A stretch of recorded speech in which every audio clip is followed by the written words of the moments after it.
This hike is actually one of the more average ones out here. It's labeled moderate on the map. It's not that easy, but it's not that hard either. And it takes a little time, and especially in the summer, it gets a little warm out here, but for this view, it's definitely worth it.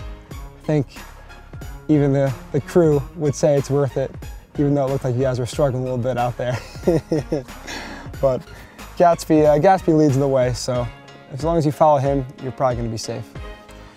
I try to get here as much as I can. I'm really not in Vegas all that often, or not as much as I'd like to be, but when I'm here, I definitely try to make it a point to get out here. This is probably one of the best views at Red Rock, or at least one of the best that I've seen from the little exploring that I've been able to do here. And especially being able to see the Strip and the Rio in the background during the World Series, it just looks so tiny. When you're inside it, it's just such a big, crazy city with so much going on. But from out here, it's just a small part of the landscape, just much bigger mountains around. Puts everything in perspective just a little bit.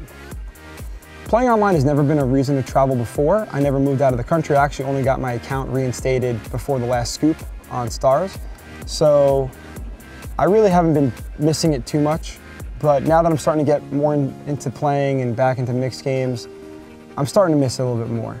So I'm definitely looking forward to traveling to play those mixed games. But for now, I mean, it's great. We have online poker back in Nevada with Ultimate. So I'm really happy to be a part of that. And hopefully we'll get into some other states and be able to play as I travel around the country as well. Yeah, it's definitely a slow beginning for online poker, and there's just not that many people in Nevada. So Vegas is big, but everywhere else there's just not that many customers. So any online site that opens in Nevada is just going to be losing money. So really we need more states to open up, and we already have New Jersey coming, which is great for Ultimate, and I think Pennsylvania is on the horizon, hopefully California. So as we get these more populous states in, it'll be much better for the online companies, and for that it'll be much better for the players. So hopefully we'll get some more games in there, some more mixed games, some bigger tournaments. So yeah, it's slow, it's kind of like starting over, but it's definitely exciting and I'm happy to be a part of it. I'm going to be traveling the world and wearing a patch wherever I go, but my position with Ultimate is going to be much bigger than that. I'm going to be writing a blog about the political landscape in poker. So little things that are happening, where it's looking to be legalized, where it's not, hopefully rally some spirit to get people to write their senators and congressmen and ask for it to be back. Because with the PPA, I was just getting emails and I don't think anyone really paid too much attention to that. And they didn't really seem to have that much success, so I think a lot of people just kind of let it go. But I think now that we start to see states legalizing it, you're gonna have people in states where it's still illegal saying, hey, why can I play an hour away but I can't play where I am? And I think once we start getting people more aware of what's going on and kind of ignite that drive to get online poker back, we'll have a lot of help in those areas. I would say my life was definitely less poker-centric after Black Friday, but I wasn't too upset about it. I wasn't really too happy about playing the Sunday tournaments anyway. Those things can be pretty frustrating when you just lose week after week. So I wasn't that much of an online grinder. I still like to travel and play live tournaments.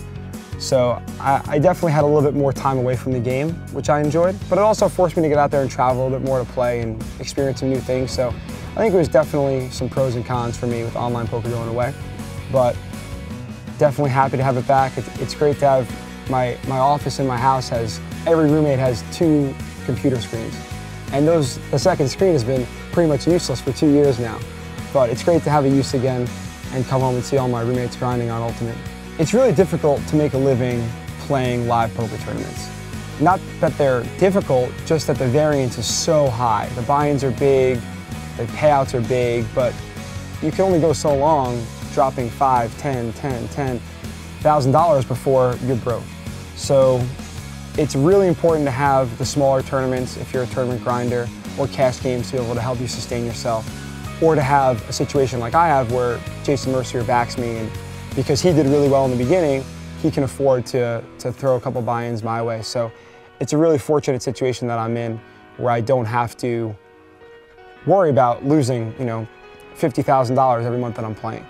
So it's still tough, and it's tough to rack up a bill of a couple $100,000, but as long as both people are financially prepared for it and you understand that what your equity is and about the time frame where you should be winning your money back, it's a pretty good setup to go travel around and play these big guys.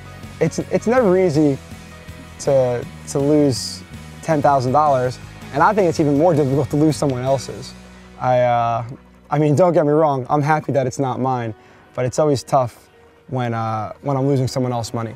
So it's a motivating factor just like anything else, but it's a situation where we've had the arrangement for a few years now, and I've had scores of 2, 3, 400 plus thousand. So obviously it'd be nice to win $1 million plus, but for now, it's a situation where, yeah, I'm gonna owe him a couple $100,000 here or there, but I'll get it back to him and then some, as I have in the past. I used to be very spontaneous with my poker travel, where I was going, kind of decide last minute. Now, since I'm more excited and really want to get out there more and conquer the live circuit, I'm making plans in advance a little bit, and already I'm planning to go to Florida for the 10 million guaranteed event, going to Barcelona, doing a couple things in Nevada for Ultimate, and then back on the road again for the last half of the year, or the last couple months. So I definitely plan a little bit more, but I really don't make goals for myself, because in tournament poker, there's really no point. Really, in any poker, there's no point. You can make goals of playing hours and getting better, but to make financial goals, I think is relatively silly, because you have no control over that. So as long as you're going there, putting in the hours and playing well, that's the best goal to have, and then any money that comes along with it, that's just a bonus. My lifestyle outside of poker is pretty mellow. I come out here as much as I can, hang out at my house with the roommates, go to the gym. I love hanging out by the pool, getting some sun. Really, I read a lot. I mean, it's kind of boring. I don't know. I would make a really bad reality star, I think. It's like, there's just not that much going on. But I'm having a lot of fun, I'm enjoying it. I have some personal goals that I'm working towards. I don't play nearly as many video games as I used to. So I'm getting better, you know. I'm 29 now, so I figure I have one good year left. So I'm gonna try to use it as best I can. I think the first thing I wanna do is learn how to speed read, because those guys are incredible. And I'm just not that fast. And I read a lot, so I think it would help me. But I definitely want to get more involved in economics and the political public policy landscape in that field, just because I think it's so important, and I think it's so misunderstood by so many people. And it really hurts a lot of people when economic policy causes people to be poor, not have as much economic freedom, and stifles growth. So I'd like to learn a little bit more about that, because as much as I think I know, no one really knows anything. You really have to read and form your own ideas. So that's definitely a big goal of mine, but it's kind of a little bit on the back burner, just because right now, especially with Ultimate coming back and my responsibilities with them, I'm really looking forward to just playing a lot of poker, traveling, doing well in tournaments, moving up on the GPI, and also putting in some time to play some more mixed games.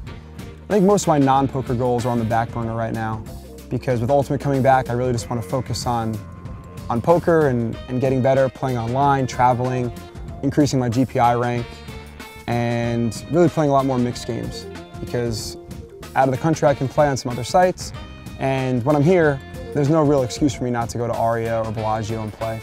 So I'm definitely looking forward to playing a little bit more poker, and just trying to be the best again. At one point I wanted to be the best. In the last year or two I've been slacking a little bit on it and focusing on some other things, but for now I think we're gonna try to get up there and take Jason Mercier out of his top spot. Being in poker, or being a gambler in general, is always going to give you a much different mindset than someone who's out there working a 9-to-5 job, because money just doesn't matter nearly as much. You're just used to throwing it at this or that. So even when you're going broke, the money just doesn't seem like it's all that important to you, because you always figure you can just get it back. And you don't have to put all those hours in. So it's definitely different, but I don't think it really affects the way you can relate with people. Because, I mean, for me, I've worked before. I worked on Wall Street for a year, and I understand what that's like. And I think I would understand how normal people are, non-poker players are feeling more than most politicians who are, worth millions of dollars a lot of the time. So I don't think I'm really too far removed from how people are thinking. In poker, especially, you get to meet people from all walks of life. So in a lot of jobs or career paths, you're going to meet relatively similar people. Of course, everyone's different, but it's still going to be from one area or one walk of life. Whereas for me, I mean, I'm playing with people who are degenerate gamblers, who have no money, to people who are just, you know, normal business guys, people who are really successful business guys, people who are movie stars, athletes, just multi-millionaires. So you get to experience people on a whole different level and really get more of a cross-section of America, I think, by traveling out, and also cross-section of the world by getting out and seeing other places like Europe. All right, let's get the hell out of here.